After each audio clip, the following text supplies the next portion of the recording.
ছেলেটি খুব রাগী। একদিন তার বাবা তাকে একটি পেরেক ভর্তি প্যাকেট দিয়ে বললেন, যতবার তুমি রেগে যাবে এখান থেকে একটি করে পেরেক হাতুড়ি দিয়ে আমাদের বাড়ির ওই পাথরের পিলারে গেঁথে দেবে। প্রথম দিনেই ছেলেটিকে ৩৯টি পেরেক মারতে হলো, কারণ সে ওই দিন ৩৯ বার রেগে গিয়েছিল।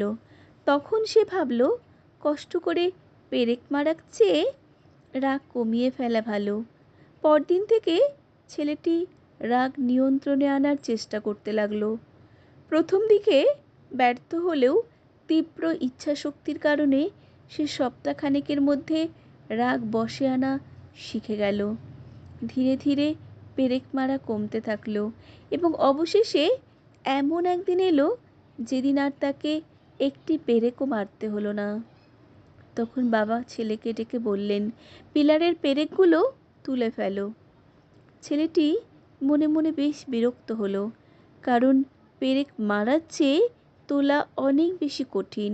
তারপরও সে তার বাবার আদেশ পালন করলো।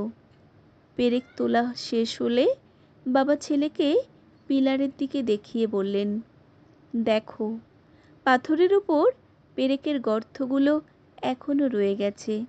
পিলারটিকে কখনোই আর আগের অবস্থায় ফিরিয়ে আনা যাবে না।